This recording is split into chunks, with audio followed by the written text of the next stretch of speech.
So this is the all-new M2 Mac Mini base model, which goes for $599 or $499 with the education discount. By the way, Apple doesn't actually check if you're a student or not, so you can get it for $499. This exact machine has got a lot of positive press and a lot of hype, so I wanted to test it out myself to see if it really is worth the price point.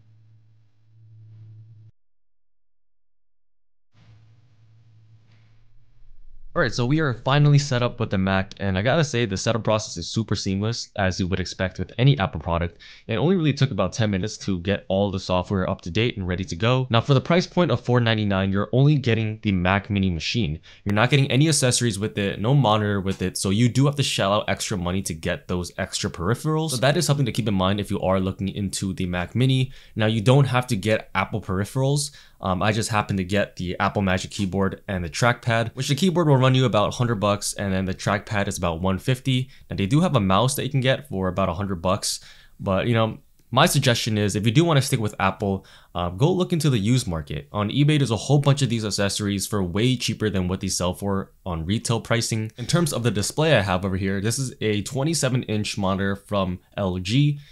The model number is 27GN950. This is a 4K monitor with a refresh rate of 144 in a 1 millisecond response time. So this is more of a gaming monitor, and I don't really game on this thing, but it does look amazing. It has super slim bezels and the colors are amazing. It's super bright and only cost me about $300 used.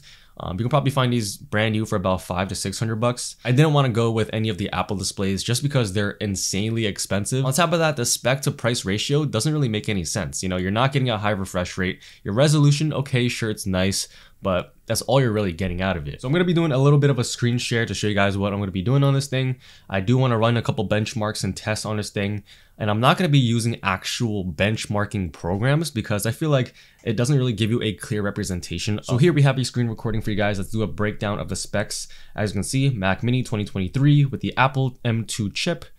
This is the base model, so it comes with 8 GB of RAM as well as a 256 GB SSD. Now, something to note about the SSD is that the lower variant is only using one chip for the SSD, whereas if you upgrade to like a 512 or higher, you're getting 2 chips. And when you have 2 separate chips working in conjunction with each other, it actually is a lot faster. So that is actually one of the downsides of the base model M2 anything really. Apple kind of dumbed down the SSDs for the base models and making it a lot slower. Not to say that it's a slow machine, it's just not as quick as the other variants. So just the SSD information, apparently there is 219 GB available out of 245 GB because some of it is going to the OS. So the only usable storage you're really going to be getting out of the base model is only 219 GB. So for first impressions, everything just feels very smooth as you would expect with any Mac. We're going to be opening a couple programs to see how long it takes for the RAM in this thing to fill up and the SSD to crap out. So this is all the default applications down here. We're just gonna start blasting right through it. So I'm gonna just open every single thing up. Wow, I'm actually really surprised. Look at this thing. I'm just going at it. Everything just opened up instantaneously. That is very surprising for a base model machine. I'm gonna open up the activity monitor to see how much of the RAM we're actually using just by doing that. So we have physical 8 gigs of RAM and we're using 6 gigs already. So that is a lot. We're using a majority of the RAM already, about 80% I'd say. But even though we're using so much of the RAM already by opening all these programs at once, it feels pretty smooth. It's not like it's lagging or falling behind. You know, I can start typing on this thing, nothing wrong. For those complaining about the low RAM or the slow SSD, it's not slow by any means, as you can see. Everything is just super snappy. I can seamlessly switch between each application. Look, Look at how many things we have open right now. It's pretty insane. I think the M2 chip is just absolutely amazing. I have an M2 MacBook Air and it's fully spec'd out, but you know, the chip itself is actually super powerful. I had a custom built PC with an i9 10th gen, and the M2 Air would actually smoke my custom built PC. We're gonna actually leave all these programs open. We're gonna go back to Safari and let's just open up a tab real quick. So we're gonna go to YouTube and you know, let's launch up our channel. If you haven't already, make sure to subscribe, like this video and whatnot. We're gonna start blasting out these tabs and seeing how it performs. And I'm not gonna be running any sort of actual benchmarking programs. I wanna show you guys real life testing because I feel like a majority of the people looking into this base model are people looking to do web browsing or just general tasks. You know, I don't think this machine was targeted for photo video editors, although I'll definitely do some tests with that. I think just for normal use, this is more than enough. And you know, this is what this exact model was marketed for. So I'm gonna just hold Command T and just blast these tabs open. I don't even know how many tabs we have going on right now. I'm still going. And we're looking at the RAM usage slowly climbing, 7.3, 7.1.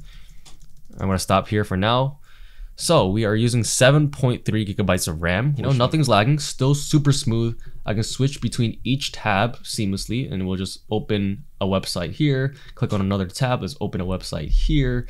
Just look at this. This is extremely quick. Mind you, your internet speed also varies, you know, depending on how fast your web pages will load up. But as you can see, even just going through random websites, I don't even know what I'm doing right now.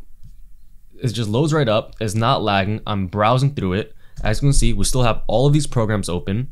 Our RAM is nearly maxed out. It's gonna be testing the video capabilities of this machine, the ability to play back or even render, you know, high res footage. Of course, we're not gaming or anything on here, but you know, if you are using this to watch content, watch movies, YouTube, I'm gonna be able to push its limits to see how well it's able to handle that. Okay, I just figured something out. So apparently Safari doesn't support 8K, but Chrome does. But we're gonna be doing two tests now. So let's just open it up on Safari for now. We're gonna bump the quality all the way to 4K.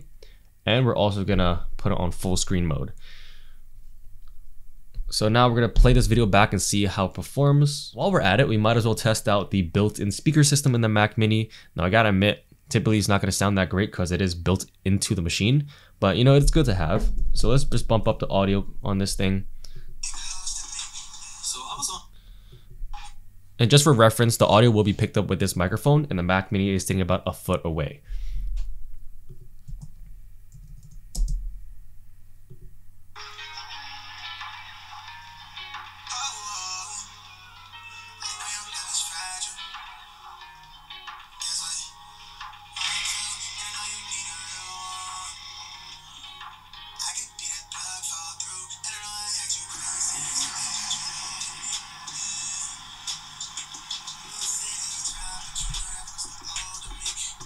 I gotta say, that was pretty trash. I would suggest getting your own speaker system or using headphones instead because the audio coming out of this is not great. But, you know, as you can see, in terms of the performance of this thing, able to play back 4K video seamlessly, no problem, able to open multiple programs, multiple tabs without any lag.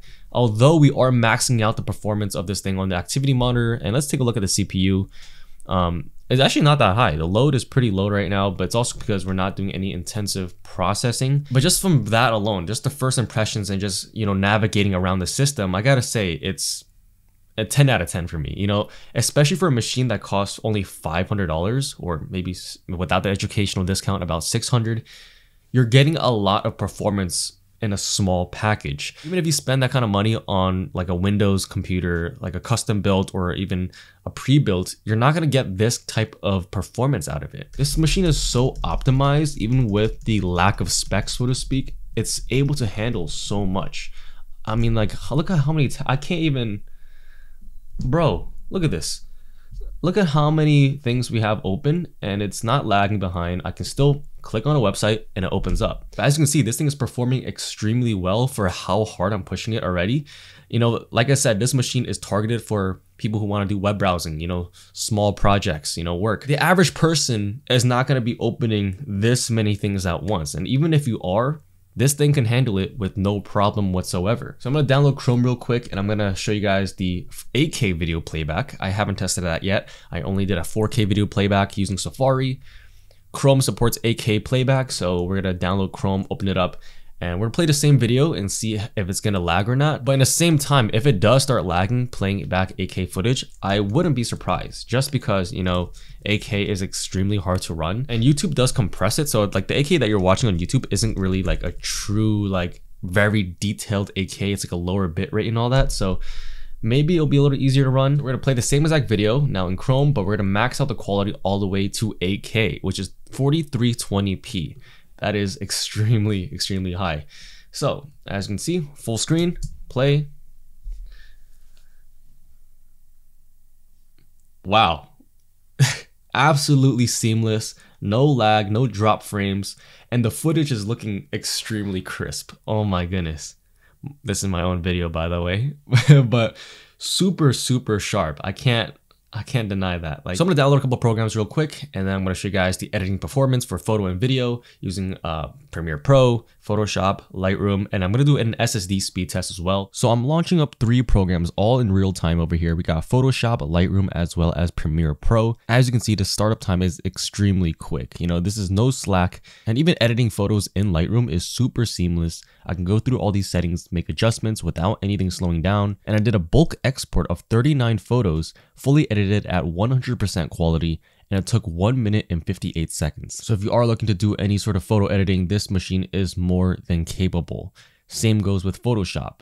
No problems whatsoever. It doesn't slow down. You can put as many layers as you want, text, effects, all that. But I was especially blown away when doing video editing. So over here we have Premiere Pro. I created a 8K timeline shot in 8K 10-bit, and on half quality it was able to still play back, but it was a little choppy, a couple of drop frames.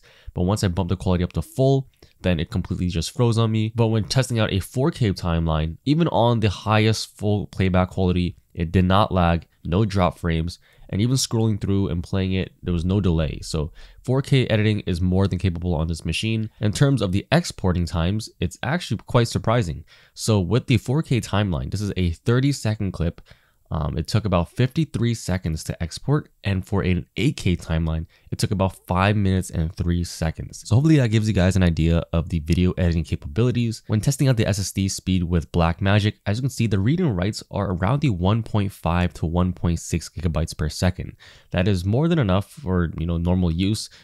Let alone that's actually extremely quick for any computer. If you upgrade to like a 512, you can expect to have about double the performance.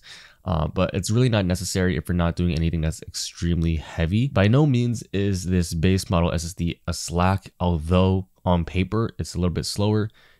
You don't really feel the slowness, so to speak, when you're navigating around the system or even pushing it to its limits. I gotta say, for the price of this machine and the specs that are advertised with it having the M2 chip, 8 gigabytes of RAM, and only a 256 gigabyte SSD, I honestly didn't have too many hopes for it, just because being a computer enthusiast for many years, those type of numbers on paper sound pretty bad. I'm blown away. This thing is extremely powerful, super quick and snappy. Now personally, I won't be using this machine for my editing purposes.